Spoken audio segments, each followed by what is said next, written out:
We've all been hurt, betrayed, misunderstood, and when we face that kind of emotional or spiritual pain, the instinct is to protect ourselves, to push back, to seek fairness, justice, sometimes even revenge. But what if the path forward isn't about fighting back, but stepping back? Let's look at how God actually deals with those who hurt you. Not from a place of emotion, but from a place of understanding how leadership, justice, and healing work on a divine level. God is not reactionary. He doesn't respond to harm with harm. He responds with purpose. When Joseph was sold into slavery by his brothers, everything in his world fell apart. But instead of punishing his brothers immediately, God took Joseph on a journey, a process of refinement and preparation. Years later, Joseph would save not only Egypt, but his own family, the very people who betrayed him. Why? Because God's justice doesn't just correct the wrong. It redeems the story. Here's what we need to understand. God allows pain not to break us, but to build us. He's not only working on you, He's working through you. And the people who hurt you, they're not getting away with anything. They're being used in a plan that's bigger than both of you. That's not weakness. That's strategy. It's easy to think that silence from heaven means indifference. But divine silence is often divine setup. What looks like delay is actually development. The one who hurt you may never apologize. They may never understand the damage they caused. But God understands, and He remembers. He's not asking you to ignore the hurt. He's asking you to release your grip on justice so He can take over. And here's the shift. When you stop trying to fix it yourself, when you give up the obsession with control, you invite something far more powerful. Restoration. God's justice isn't about punishment. It's about setting things right. And when He does it, it's complete. So if you're feeling hurt, forgotten, or overlooked, remember this: you're not being ignored. You're being positioned. Those who hurt you don't determine your outcome. God does. And He always makes it right in His time and His way. Let the pain pass through purpose. Because how God deals with those who hurt you is never random. It's redemption in progress. The pain others cause you isn't the end of the story. It's often the beginning of a deeper transformation. God doesn't overlook injustice. He outplans it. Pain caused by others is something we all face. Whether it's betrayal, rejection, gossip, manipulation, or emotional abuse, there's a universal thread of hurt that runs through every human experience. But here's the truth. The pain someone else causes you does not define the end of your story. In fact, it may be the starting point of a transformation so deep, so intentional, that only divine wisdom could have orchestrated it. When someone wrongs you, our natural reaction is to assume that justice must be immediate. We want the wrongdoer to face consequences, and we want healing now. But this is where the wisdom of God differs from human instinct. While we seek revenge or rapid resolution, God sees an opportunity for refinement, growth, and redirection. He doesn't overlook injustice. He sees it all. But He deals with it on a level we can't fully comprehend. Not through quick punishments, but through masterful planning. Let's take a closer look at what this means. When you're in pain, your view is clouded. You're focused on the moment, the wound, the loss. But God is never short-sighted. He sees the entire timeline, past, present, and future. He knows what this pain is producing in you. He knows how this experience can shift your perspective, soften your heart, sharpen your discernment, and strengthen your character. Think about this. When someone hurts you, they may think they've damaged you. But in God's hands, that very damage becomes the material for your next level of development. What was meant to break you begins to build you. God doesn't overlook what's been done to you. In fact, Scripture says He keeps record of every tear. That's not just poetic, it's strategic. He values justice, but His justice isn't always about direct punishment. Sometimes His way of dealing with injustice is through elevation. He may not strike your enemies down, but He will lift you up in the presence of those who tried to silence you. That's why Psalm 23 says, "You prepare a table before me in the presence of my enemies." That's not revenge, that's restoration. It's a display of His ability to turn pain into promotion. There's something powerful about the moments when we feel broken. That's where transformation begins. Pain has a way of stripping away the noise and showing us who we really are and who God really is. When others hurt you, it may feel like you've lost control. But what you've actually lost is the illusion of control. And in that space, God invites you to surrender. Not to weakness, but to wisdom. That's where healing happens. That's where purpose is born. And that's where you start to rise. We often think of God in human terms. We imagine him reacting the way we would. But God isn't a responder.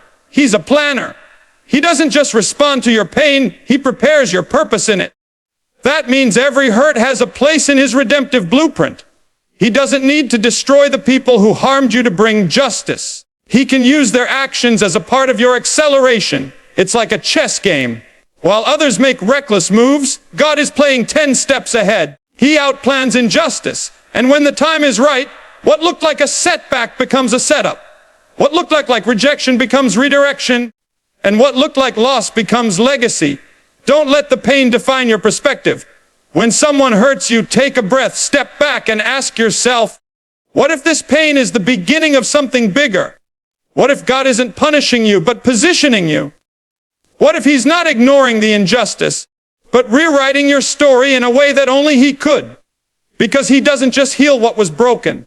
He transforms it into something greater. That's how God deals with those who hurt you. Not with revenge, but with redemption that leaves no doubt who was really in control all along. God allows pain not to break us, but to build us. He's not only working on you, he's working through you. And the people who hurt you, they're not getting away with anything. They're being used in a plan that's bigger than both of you. When you're hurt, it's easy to feel powerless. It's easy to believe that the people who wronged you hold some kind of power over your future. But the truth is, they don't. Their actions may cause pain, but they do not determine your purpose. In fact, the pain they cause may be the very tool God uses to shape you for something greater. God does not allow pain just for the sake of suffering. He is not indifferent to injustice, nor is he passive in the face of betrayal or abuse. But here's the shift in thinking we all need. God is not only working on you, he's working through you. That means the very things you wish had never happened could be preparing you to impact people you've never even met. When we experience hurt, we usually ask, why me? But a better question is, what is this preparing me for? Think of pain like fire. Fire can burn and destroy. Yes, but it can also refine gold. It can forge steel. In the hands of the right craftsman, fire becomes a tool for creating something stronger, more beautiful, and more useful than before. God is that master craftsman. He doesn't waste anything, not even your pain. He uses it to break off pride, build humility, increase empathy, and develop strength. So while the people who hurt you might intend to knock you down, God uses it to build you up from the inside out. God's plans for you are rarely just about you. When he allows something to happen in your life, he's thinking about how your experience can serve others. That heartbreak, that betrayal, that failure, it all becomes fuel for the mission he's placed inside you. You are not just a container for growth, you're a channel for impact. Once you've healed, you become a healer. Once you've overcome, you become a guide. Your scars become signs, not of what broke you, but of what built you. God is not just developing your character, he's preparing your contribution. Now here's a powerful truth that can be hard to accept. The people who hurt you are not operating outside of God's control. That doesn't mean God approves of their behavior. Far from it. But it does mean that nothing they did can override his purpose for your life. In the story of Job, Satan had to get permission before he could touch a single thing in Job's life. That's how much control God has. Even when others intend to harm you, they can only go as far as God allows, and even then God can flip their actions into divine setup. It's not that they're getting away with it. It's that they're being woven into something far bigger than they can comprehend. And you're not just a victim of their choices. You're a vessel in the hands of the one who sees the whole story. We've heard this verse before. Genesis 50:20. You meant evil against me, but God meant it for good. That wasn't just a poetic statement. That was Joseph, who was sold, betrayed, falsely accused, imprisoned, saying this to the very people who caused his pain. He didn't say it with bitterness. He said it with clarity. Because by the time he got to the palace, he realized every step of suffering had been a step toward purpose. He could look his enemies in the eye and say, you didn't break me. You built me. And didn't even know it. When people hurt you, it's easy to feel like a victim. But God doesn't see you as a victim. He sees you as a vessel. And he's not just focused on what they did. He's focused on what he's doing. They may have had bad intentions, but they're not the author of your story. Absolutely. Here's an expanded third keynote written in a motivational, educational style in approximately 700 words. When you're in pain, when you've been betrayed, lied to, misunderstood, or mistreated, one of the hardest things to deal with isn't just the pain itself. It's the silence that seems to follow it. You cry out to God. You pray for justice. You beg for answers. And what do you get? No voice from the clouds. No instant breakthrough. No clear sign that the person who hurt you will face consequences. And in that silence, the question starts creeping in, does God even care? You begin to wonder, has he forgotten about me? But here's the truth. Silence is not absence. Silence is not abandonment. And silence is certainly not indifference. More often than not, God's silence is a signal that he's setting something up behind the scenes. Something bigger, deeper, and more purposeful than you could imagine in that moment of pain. Let's break this down so you can understand it with clarity and courage. God is not random. He doesn't operate out of confusion or chaos. Every moment, every delay, every closed door has intentionality behind it. When God is silent, he's not disengaged. He's designing. He's arranging the pieces in a way that doesn't just resolve the issue, but elevates you through it. Think about it. If you plant a seed, do you scream at the soil the next day wondering why you don't see a tree? No. Because you understand that development takes time. The root has to grow before the fruit shows. In the same way, when you're in a season of silence, trust that the roots of your growth are developing below the surface. What looks like delay is often divine timing at work. Sometimes the silence is not because God isn't speaking. It's because he wants you to listen differently. When we're hurt, we often look for loud signs. We want an obvious miracle, a dramatic rescue, or a direct response. But God often chooses to speak through stillness, through reflection, through quiet conviction, through shifts in our perspective. The silence forces us to stop looking outward for validation and start looking inward for transformation. And in that still space, God begins to reveal not just what happened to us, but what he wants to do in us. Just because your breakthrough hasn't come yet doesn't mean it's not coming. In fact, some of the most powerful moves of God are preceded by long periods of waiting. If the greatest leaders in history experienced delay, what makes us think we're exempt? God isn't denying your justice. He's not ignoring your pain. But he may be preparing you for a role, a mission, or a healing that can only be received after the waiting matures. You delay is the training ground for destiny. You see, God is not just solving problems. He's building stories, redemption stories, restoration stories, testimonies that reach others beyond your circle and influence people you haven't even met. And the longer the silence, the greater the weight of the message that will follow it. When Lazarus died, Jesus didn't come immediately, even though he loved him. He waited, and when he finally arrived, he didn't just heal a sick man, he raised a dead one. That delay wasn't neglect, it was a setup for a greater miracle. In the same way, your silence may feel suffocating right now, but it might be setting the stage for something that won't just fix your pain, but magnify your purpose. So if you're in a season where heaven feels quiet, hold on. Don't misread the silence. Not rejection, it's redirection. It's preparation. What feels like nothing happening is often everything happening in the unseen. Divine silence is not the absence of action. It's the preparation of impact. And when God finally moves, when the silence breaks, you'll realize he was never late. He was right on time, doing more in the quiet than you ever imagined in the noise. Certainly, here's the expanded fourth keynote, written in an educational and motivational tone. Approximately 700 words. When you stop trying to fix it yourself, when you give up the obsession with control, you invite something far more powerful: restoration. God's justice isn't about punishment. It's about setting things right. And when he does it, it's complete. Most of us live under the illusion of control. When someone hurts us deeply, we feel the urge to take things into our own hands. We want to fix it, explain it, confront it, or even retaliate. It feels like unless we do something, nothing will change. But here's what many of us discover, often the hard way. The more we try to control the situation, the more we delay the healing. We think control equals strength. But in the spiritual realm, control often blocks restoration. It's not that God can't move while you're trying to manage it. It's that He waits for you to release it. Because where control ends, trust begins. Trying to fix everything and everyone around you is exhausting. The more you try to micromanage people's behavior, get closure on every betrayal, or force justice to happen on your timeline, the more burned out and bitter you become. Why? Because you're trying to carry something you were never meant to carry. Justice was never meant to be a burden on your shoulders. It's a weight only God can lift. Letting go isn't weakness, it's wisdom. It's choosing to trust the one who sees the full picture, rather than being trapped by the parts you can see. One of the greatest misunderstandings people have about divine justice is thinking that it looks like punishment. But the heart of God is not just to punish wrongdoers, it's to restore what was broken.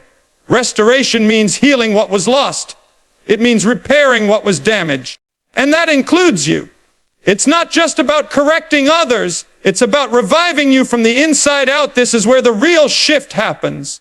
Restoration doesn't begin when your offender apologizes.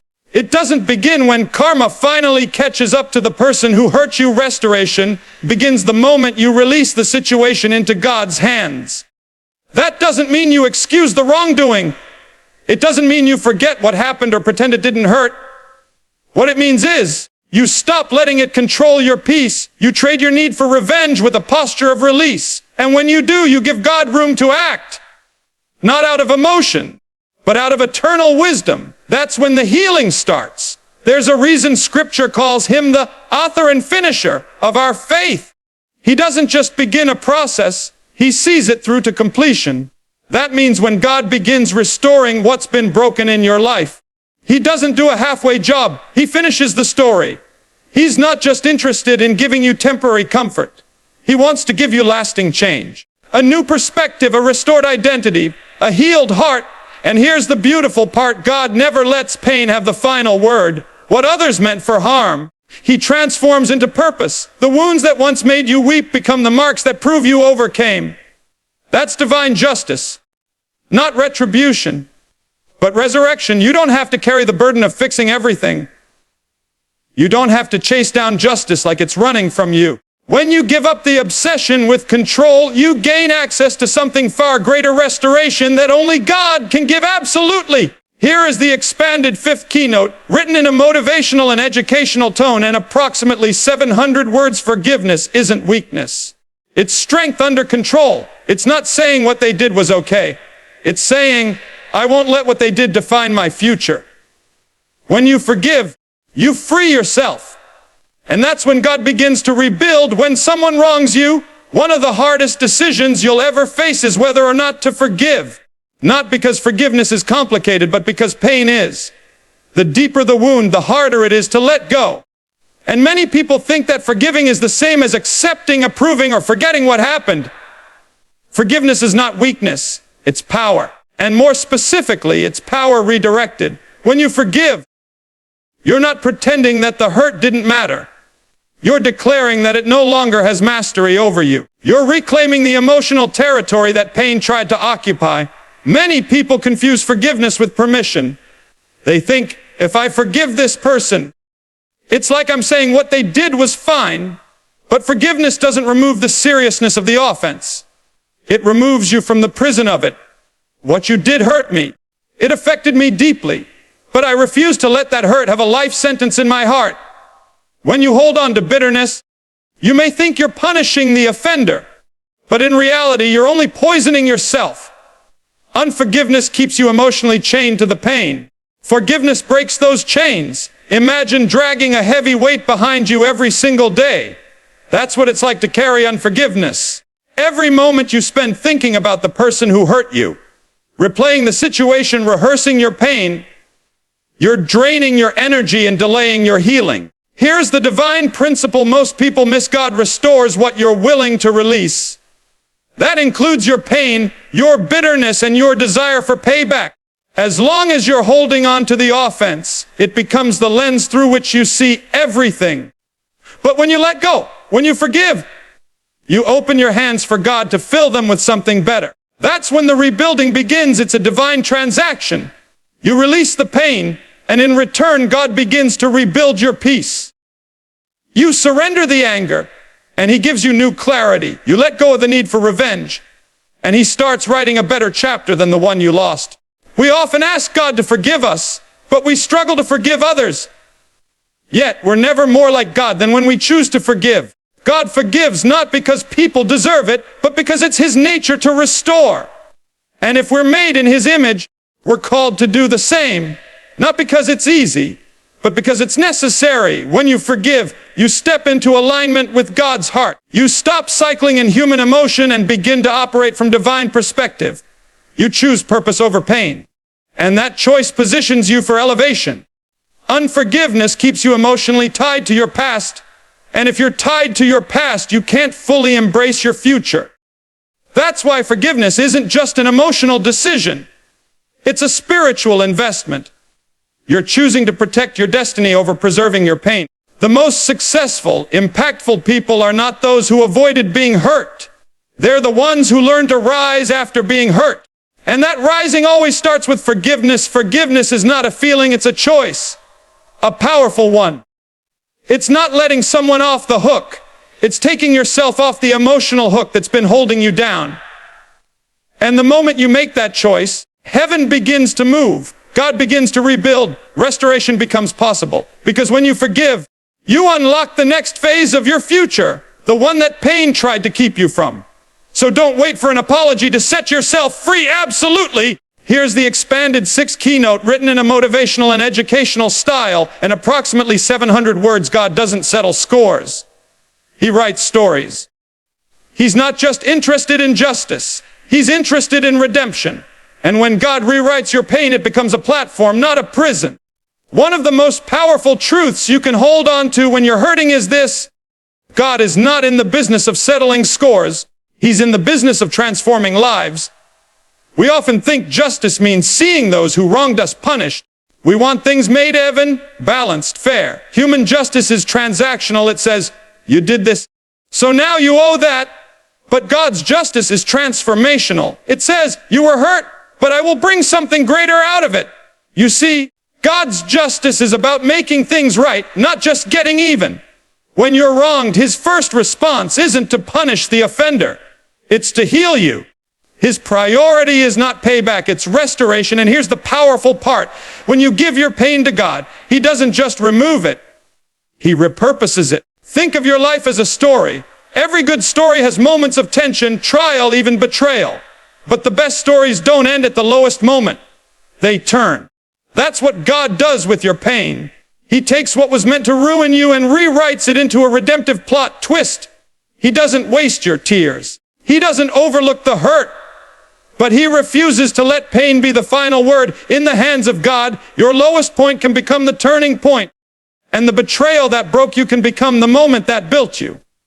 When God rewrites your story, He doesn't leave you as a victim of your past. He transforms you into a vessel of purpose. You begin to realize, this didn't happen to me. It happened for something greater.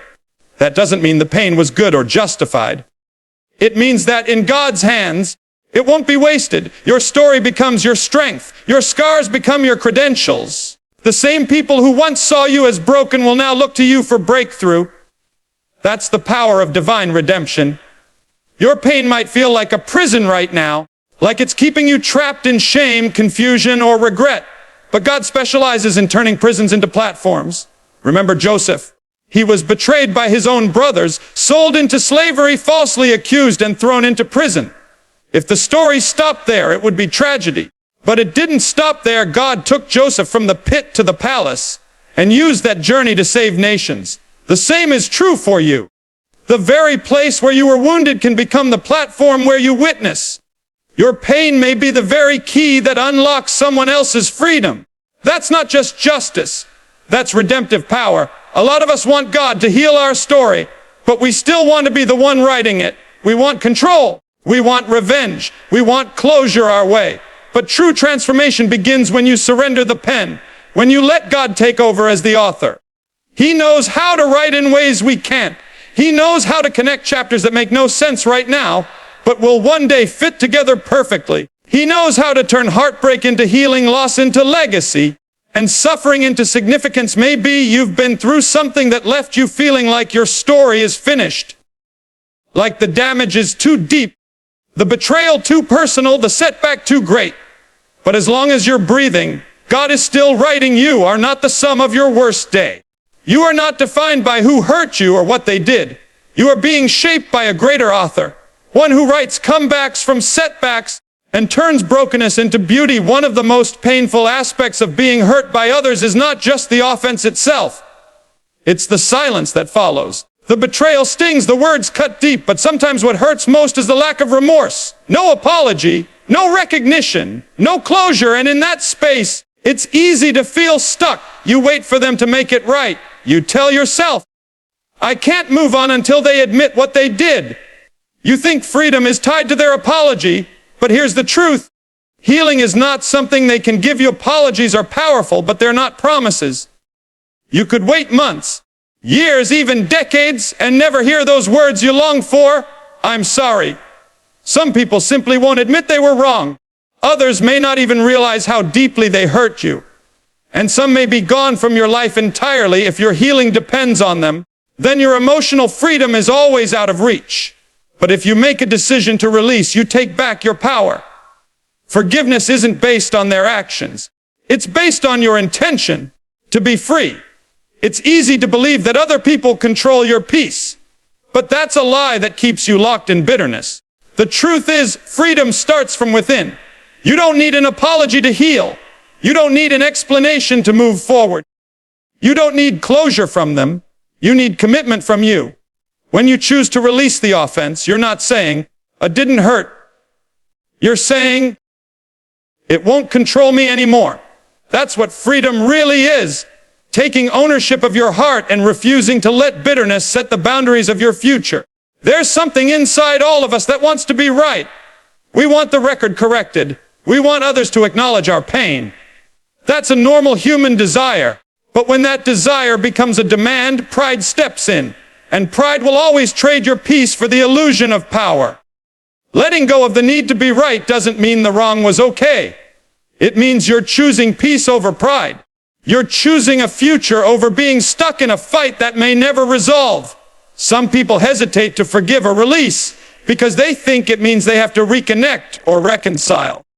But forgiveness and reconciliation are not the same. You can release someone in your heart without restoring their place in your life. Releasing doesn't mean you trust them again. It means you're no longer tethered emotionally to their actions. It means you're no longer waiting for them to make things right because you've chosen to move forward whether they do or not. When you release someone, you're not just letting go, you're handing it over. You're saying, God, I trust you more than I trust my pain. I trust that you see, and you will restore.